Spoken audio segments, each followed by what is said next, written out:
Oh, man. Oh, this is surreal.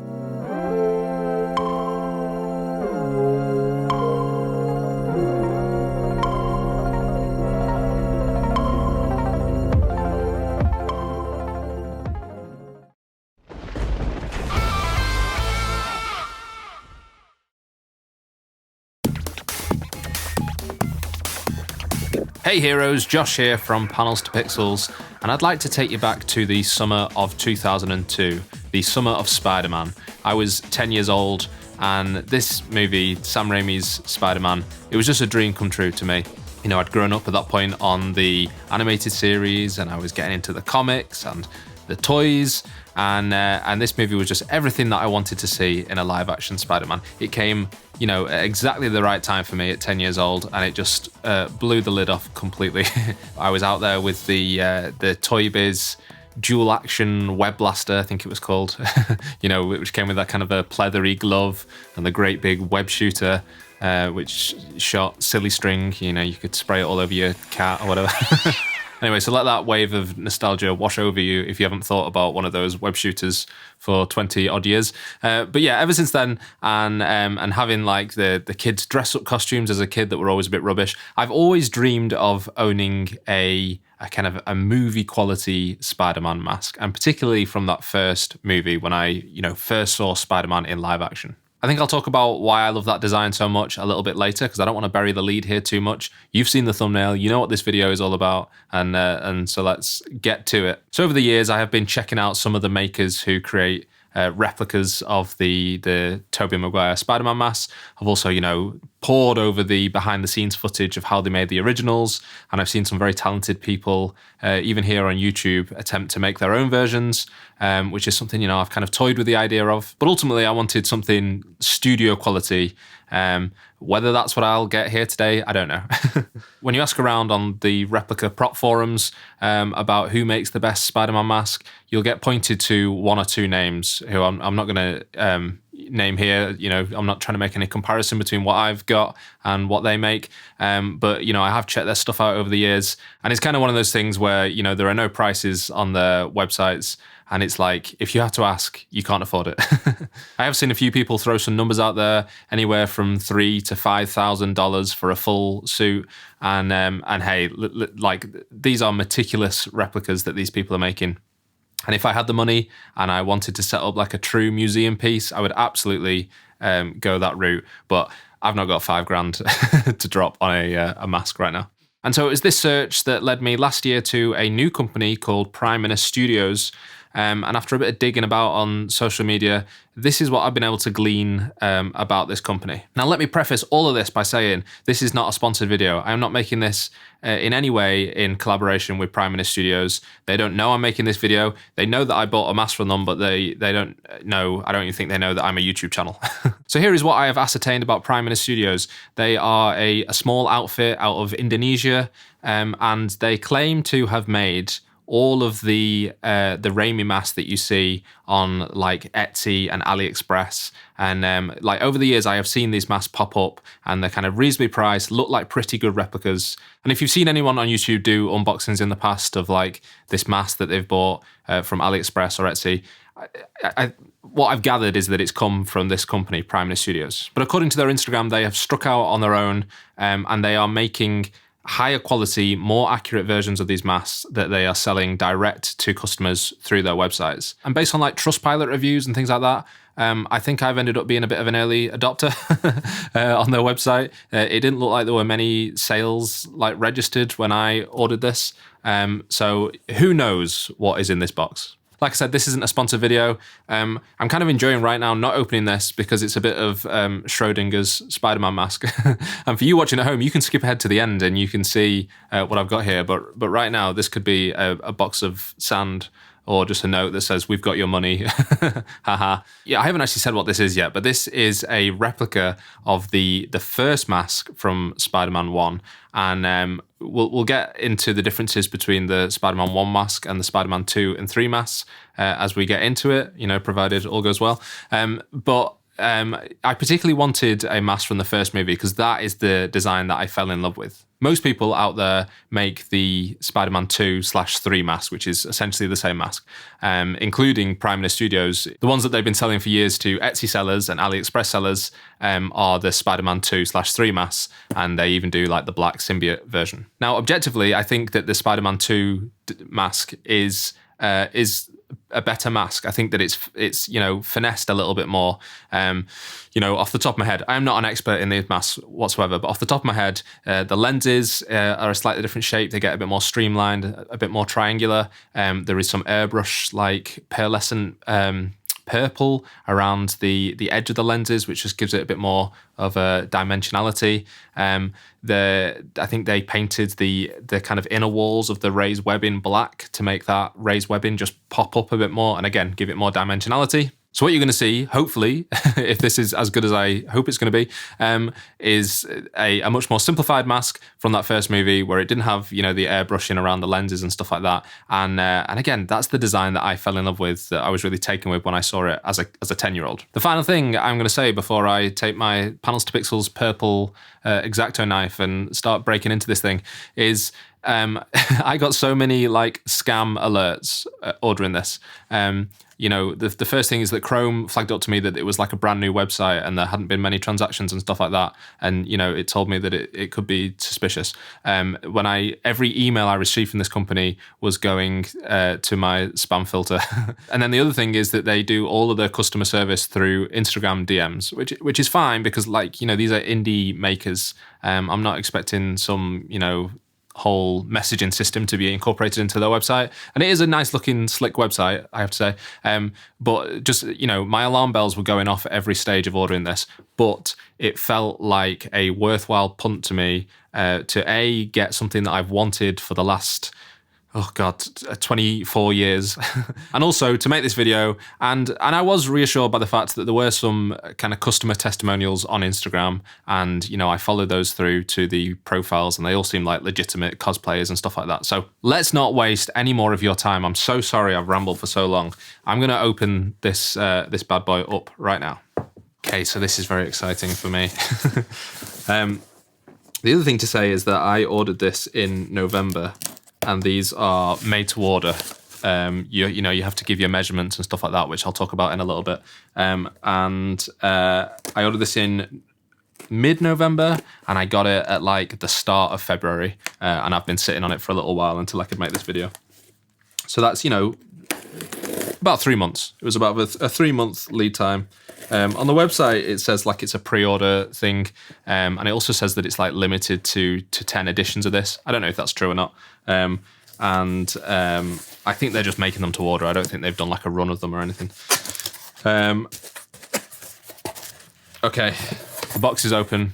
I can see just through the bubble wrap there, I can see that there is at least something resembling a Spider-Man mask. So my heart is a little calmed by that. Oh, man. Oh, this is surreal. This is really surreal. Okay, it's still... oh, man, this is crazy. I always feel like unboxing videos, there is so much pressure doing unboxing videos because you're so aware of the camera and trying to make interesting content that you can't really have a genuine reaction to anything. But just for a second, then I completely forgot everything that's going on around me. I can just see through the bubble wrap. I can see that one of the lenses has popped off, but that's okay because they pop on magnetically. But I can see a Spider-Man mask in there. Wow.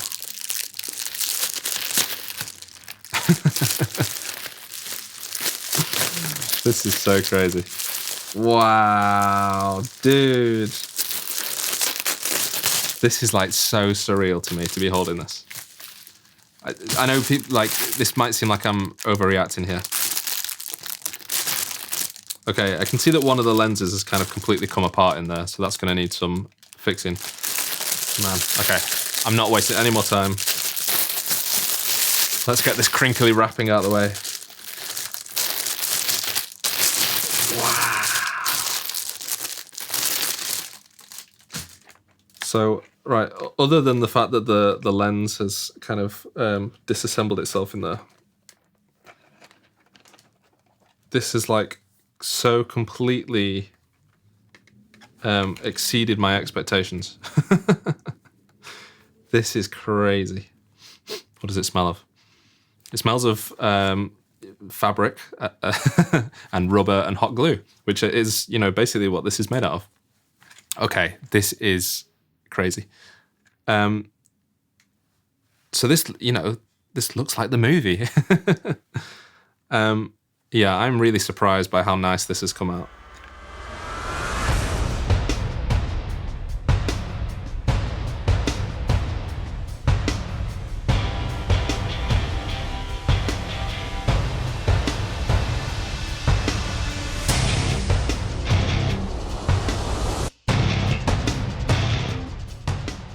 Okay, I've taken some time off camera to fix that lens, just first impressions, I am very, very impressed with this. It's very obviously handmade.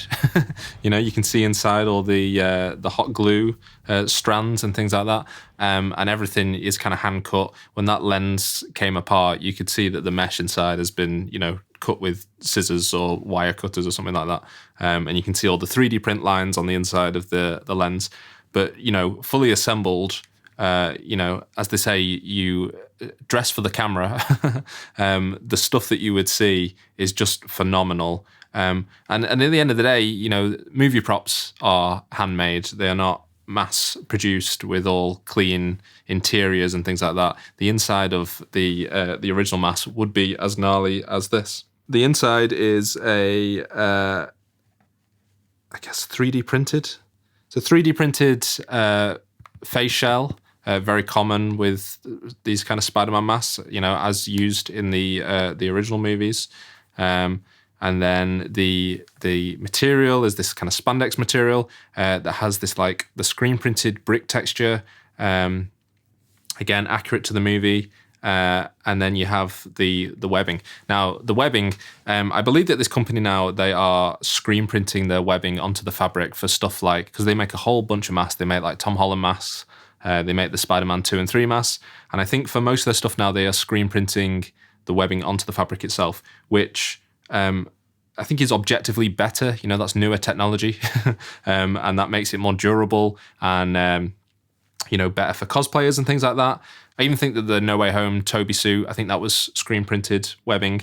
And so it's still raised, you still get some dimensionality. It's just not quite as raised as this, which if you didn't know, the original masks, the webbing was cast. They had these great big, like flat casts of the webbing, and they were all cast in foam latex. It's really fascinating to watch some of the behind the scenes of this stuff. These great big long casts, and they would, cast up these big intricate web patterns in latex, and then they would meticulously glue it all down onto the fabric, conforming it all to the body of the suit. And so when I ordered this from Primenous Studios, I don't even know if that's how you say the name, that's what it looks like to me.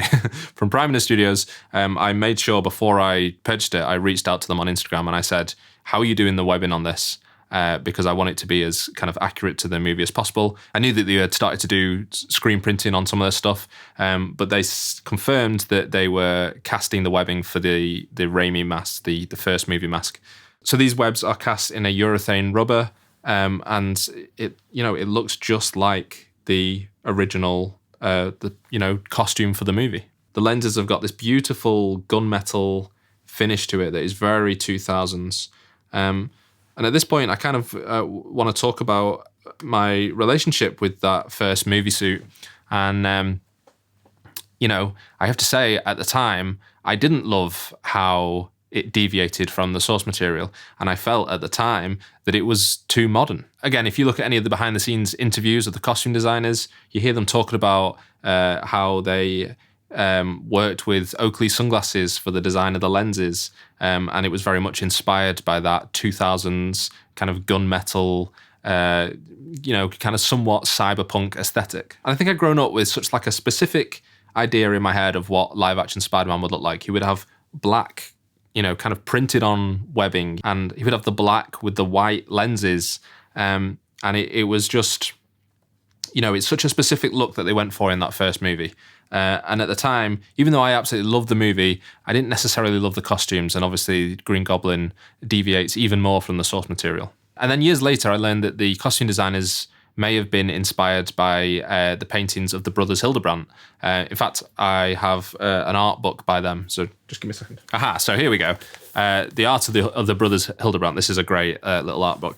And the brothers Hildebrandt were painters, and they did a lot of stuff in the 90s, a lot of stuff for trading cards and pin-ups and posters and things like that. And so they have these pieces that they did of Spider-Man in the mid-90s, and this one in particular. And so you see there that they have this kind of silver metallic raised webbing. There's definitely some dimensionality to that webbing. And then also even the lenses are like a very familiar shape. And so once I saw this, it's not that the costume design has to have some kind of like precedent in comics for it to be good or for me to enjoy it. But just seeing this, it gave me a lot of context for the movie design. And this is kind of the missing link, I think, between like my classic comic book mind's eye view of Spider-Man and what we saw in that movie. And it all kind of clicked into place once I saw that. And now, 24 years later, you know, I am a peddler of nostalgia from the late 90s and early 2000s. And I love that aesthetic now. You know, I love Oakley's sunglasses and that Y2K aesthetic. So it's all come full circle for me now. And I just absolutely love those designs from that movie. And so here we are. And I really can't tell you what a thrill it is to be holding this. Now, I'm not going to try this on. When I ordered this, as I said, they asked for measurements because these are made to size.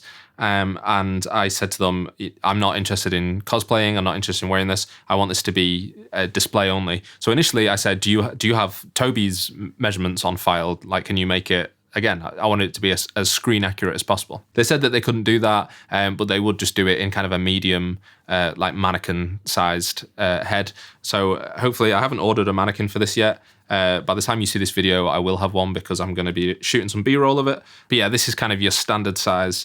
And I am going to clear one of my little Kallax cubes back there. And I think this is going to look so good with a spotlight over the top of it.